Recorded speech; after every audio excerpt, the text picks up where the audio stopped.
Welcome back, SethBling here, and today I've got another command block creation for you. Obviously it's dice in Minecraft.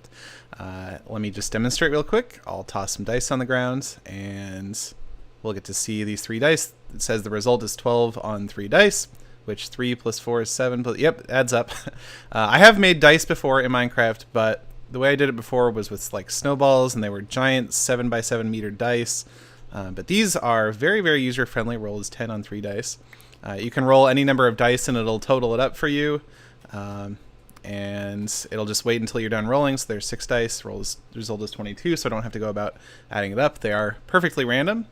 It'll definitely be a 1 in 6 chance for each face of the die. You can see it it's kind of cool how it animates, and it doesn't display it if you only drop 1, because presumably you can just look at the face of the die and see which side is up.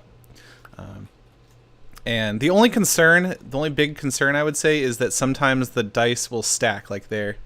Yeah, whoops, I kind of picked them up.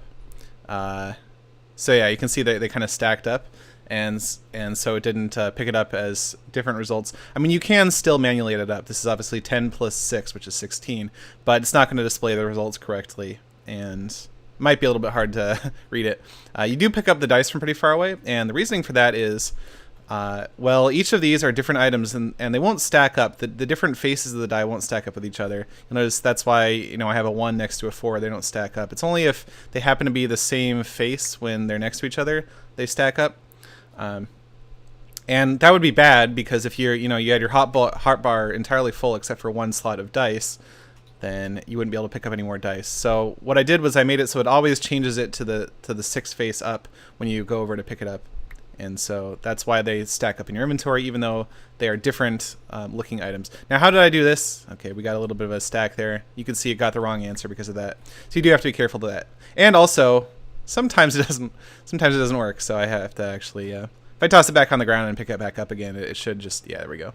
So it'll stack back up. How does this work? Well, it's an item head. You see, the ID is Minecraft:skull.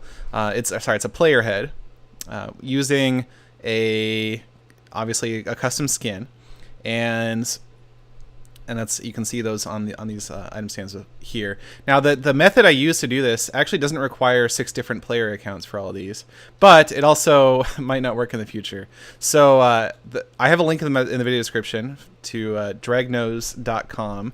Dragnose wrote a tool. He's another YouTuber, does a lot of command block stuff.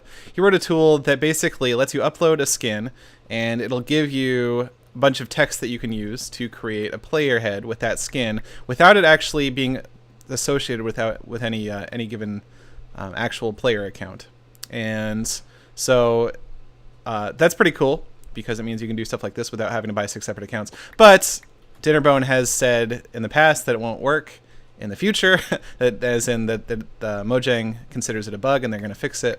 And there's various security concerns and stuff. So we'll see, though, because he also said that like a year ago and it still isn't fixed. So I don't know. But he also said that there is potentially a way you could do it with actual Mojang accounts where you wouldn't have to buy multiple accounts for multiple different player heads. So we'll see. Maybe I'll keep you updated on that in the future as I learn more about that. But in the meantime, if you want to download this and use the dice for yourself, you can download this whole command block contraption as a schematic, and there's a link in the video description. Try and use one of the newer versions of MCEdit to paste it in if you're going to, because they include tile ticks. But anyway, make sure that this redstone block here is, or I guess all the redstone blocks are unbreakable. And it comes with a chest full of dice here, so that you have some dice to get started with. And yeah, so just download that from the video description and paste it into your world, and make sure the redstone blocks are like this, and it should just work for you. You just drop the dice, use them for whatever you want. Actually, one kind of cool thing that I didn't mention, you got 3 dice, the result was 8 on 3 dice. If you just add another die, it'll add it on, and it'll tell you the result. So I don't know, kind of cool. If you have multiple people rolling dice in the same area, though, they will interfere with each other. It just looks for dice that are within 10 blocks of the player, and it adds them all up to the total. Anyway, kind of cool. Thought I would share and let you guys download it. And yeah, so that's about it. Thanks for watching.